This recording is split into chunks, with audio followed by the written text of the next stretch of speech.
ये कहानी Patrick Batman की है, जो कि एक इन्वेस्टमेंट बैंकर होता है। वो यहाँ अपने कुछ दिखावे की जिंदगी जीने वाले दोस्तों के साथ बैठा होता है। ये सभी दिखावे की जिंदगी और शो ऑफ करने वाले लोग होते हैं। पैट्रिक को हालांकि ये लोग बिल्कुल भी पसंद नहीं है, लेकिन वो फिर भी दिखावे के लिए इनके साथ बैठा हुआ था। अगले दिन हम पैट्रिक को उसके अपार्टमेंट में देखते हैं, जो कि बिल्कुल सफेद कलर का था। यहाँ हर चीज व्हाइट कलर की होती है, यहाँ तक कि पैट्रिक का कच्छा भी व्हाइट कलर का ही था। शायद हो सकता है कि पैट्रिक को व्हाइटोफोबिया है। इसके बाद पैट्रिक नहाने के लिए जाता है, जहाँ वो अलग अलग प्रोडक्ट यूज करता है, इतने की लड़कियों के ब्यूटी प्रोडक्ट भी इसके प्रोडक्ट के सामने कम पड़ जाए। नहाने के बाद पैट्रिक सिग्मा मेल बनकर म्यूजिक सुनते सुनते ऑफिस पहुँचता है। यहाँ वो अपनी सेक्रेटरी को सारी मीटिंग कैंसिल करने के लिए कहता है। जिसके बाद पैट्रिक अपनी होने वाली पत्नी के साथ डिनर पर जाता है, जहाँ पता चलता है कि उसकी फियोंसे का किसी और के साथ चक्कर चल रहा है। और अपना पैट्रिक भी किसी से कम नहीं है, उसने अपनी फियोंसे की बहन को ही पटाया हुआ था। अब डिनर के बाद पैट्रिक एटीएम से कुछ पैसे निकालता है और तभी उसे एक लड़की दिखाई देती है,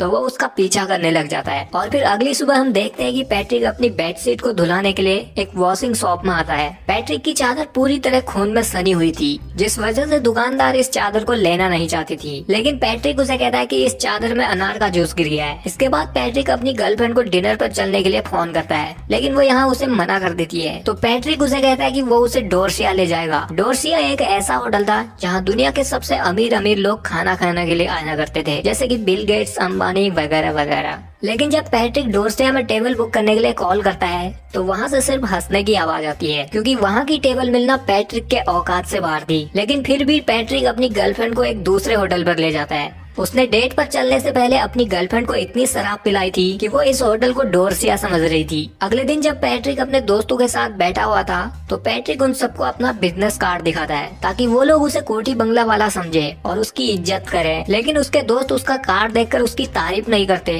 बल्कि वो अपना कार्ड दिखाने लगते हैं, जो कि पैट्रिक के कार्ड से काफी अच्छे थे, जिन्हें देखकर पैट्रिक को जलन होने लगती है। और जब वो एलन पॉल का कार्ड देखता है, तो पैट्रिक का मुंह जलन के मारे लाल हो जाता है। जिसे शांत करने और अपने मन की भड़ास निकालने के लिए पैट्रिक रात में रास्ते पर एक भिखारी को मार डालता है। जिसके कुछ दिनों बाद क्रिसमस पर पैट्रिक एलन पॉल के साथ डोरसिया में डिनर करता है। यहाँ एलन पॉल पैट्रिक को मारकर समझ रहा होता है, और वो उसे कहता है कि पैट्रिक की फियोंसे कितनी माल है, पर वो उस चूतिए पैट्रिक के साथ क्या कर रही है। जिसे सुनकर पैट्रिक को बहुत गुस्सा आता है, और वो अपने मन में सोचता है कि तेरा तो गेम बजाना पड़ेगा। इसके बाद पैट्रिक पॉल को दारू पिला के अपने अपार्टमेंट में लाता है। पॉल यहाँ पूरी तरह नशे में धुत था। अब पैट्रिक रेनकोट पहनकर म्यूजिक चलाता है और फिर एक कुल्हाड़ी पकड़कर मून वॉक करने लग जाता है। जिसके बाद वो उस कुल्हाड़ी को एलन पॉल के सर में घोंपकर उसे मार देता है। फिर पैट्रिक उसकी लाश को एक बैग में भरता है और उसे कहीं पर फेंक आता है। इसके बाद पैट्रिक पॉल के घर जाता है और उसके कपड़ों को एक बैग में डालता है और उसे अपने साथ ले गया।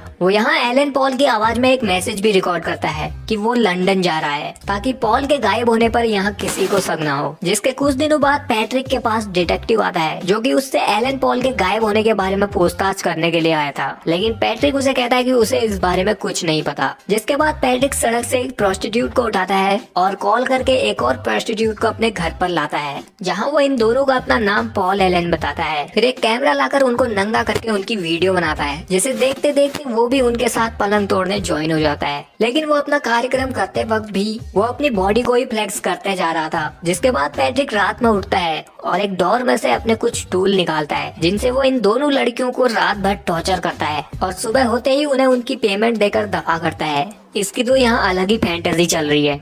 अब अगले दिन पैट्रिक अपनी सेक्रेटरी को डेट के लिए पूछता है और उसे कहता है कि तुम कहाँ जाना चाहोगी। सेक्रेटरी उसे कहीं भी चलने के लिए कहती है, लेकिन पैट्रिक उसे बार बार पूछता रहता है, तो वो डोरसिया कह देती है। फिर पैट्रिक डोरसिया फोन मिलाता है, तो इस बार भी डोरसिया वालों ने हंसकर उसका फोन काट दिया था। लेकिन पैट्रिक सेक्रेटरी को ऐसा दिखाता है कि उसने डोरसिया में टेबल बुक कर ली है। और फिर उसी रात पैट्रिक सेक्रेटरी को अपने घर पर ले आता है और उसे बात करते करते उसे पीछे से मारने के लिए उसके सर पर एक नेल गन पॉइंट करता है। पर शूट करने से पहले ही उसे उसकी फियोंसे का मैसेज आता है, जिससे सेक्रेटरी को लगता है कि वो अभी भी रिलेशनशिप में है, तो वो यहाँ से चली जाती है। जिसके अगले दिन पैट्रिक डिटेक्टिव के साथ डिनर पर जाता है, जहाँ डिटेक्टिव उसे बताता है कि मुझे एलन पॉल के गायब होने पर उस पर कोई शक नहीं है। जिससे पैट्रिक की जान में जान आती है और वो बहुत खुश होता है और अपनी इस खुशी को सेलिब्रेट करने के लिए फिर से रात में वही प्रोस्टिट्यूट को उठाता है और उसे अपने साथ चलने के लिए कहता है। वो लड़की पहले तो उसे मना करती है, पर ज्यादा पैसों के लालच में उसके साथ चली जाती है। पैट्रिक उसे पॉल एलन के घर पर लाता है जहाँ उसने एक लड़की को पहले से ही बुलाया हुआ था। पैट्रिक को थ्रीसम करने में मजा आता था,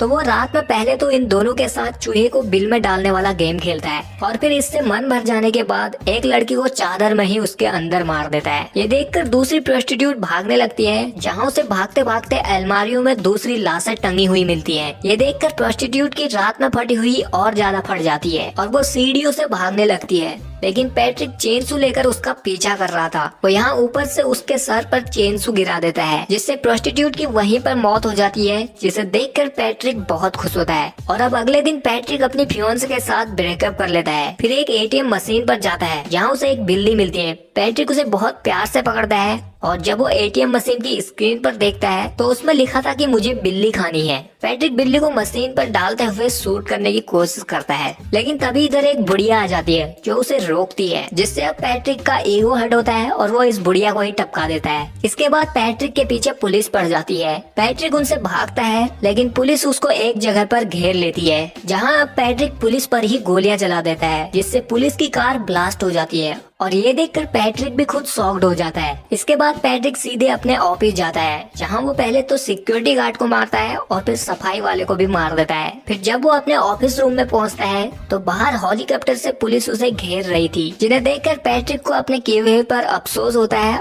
और वो बचने के लिए अपने लॉयर को कॉल करता है और उसे बताता है कि उसी ने पॉल एलन को मारा है और साथ ही 30-40 और लोगों को मारा है। जिसके अगले दिन अब पैट्रिक सीधे पॉल एलन के अपार्टमेंट में जाता है, जहाँ की वो लोगों को मारकर टांगा करता था। लेकिन जब वो अंदर जाता है तो वो अपार्टमेंट बिल्कुल खाली था और इस अपार्टमेंट को बिल्कुल नया किया हुआ था। पैट्रिक कंफ्यूज था क्योंकि यहाँ उसने अपनी टांगी हुई लाशें रखी हुई थी और पूरा कमरा खून से सना हुआ था, लेकिन यहाँ उसे खून का एक धब्बा भी नहीं मिल रहा था। तभी इधर एक रियल्टर आती है जिसने की इस अपार्टमेंट को सेल पर रखा हुआ था। वो यहाँ पैट्रिक से जाने के लिए कहती है और दोबारा इधर वापस नहीं आना कहती है। और वहाँ अब ऑफिस में पैट्रिक की सेक्रेटरी को उसके डेस्क पर एक डायरी मिलती है, जिसमें कि पैट्रिक ने जितने खून किए थे उन सभी की ड्राइंग बनाई हुई थी, यानी कि जिस तरह से उसने मर्डर किए हुए थे उन सभी की तस्वीर बनाई हुई थी, जिसे देखकर सेक्रेटरी बहुत डर जाती है। दूसरी तरफ पैट्रिक अपने लॉयर से मिलने के लिए पहुंचता है और यहाँ वो उसे उस रात के कॉल रिकॉर्डिंग के बारे में पूछता है, लेकिन लॉयर उसकी बातों पर यकीन नहीं करता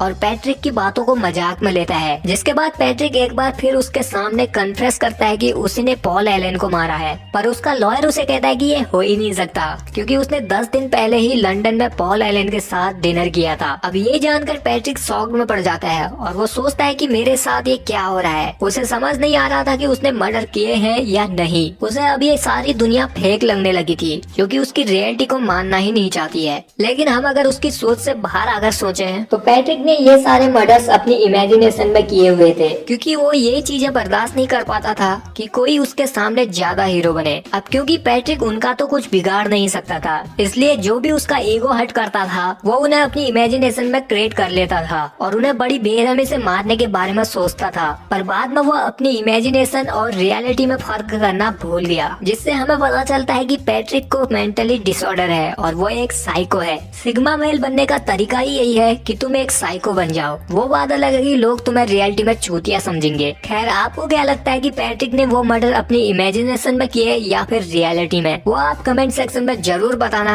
और यहीं पर ये मूवी एंड होती है। सो आई होप यू गाइस कि आप लोगों को ये वीडियो पसंद आया होगा। आया तो इस वीडियो को लाइक शेयर के साथ हमारे चैनल को कर लीजिए सब्सक्राइब और बगल वाले बेल आइकन को दबाकर ऑल नोटिफिकेशन ऑन जरूर कर लेना।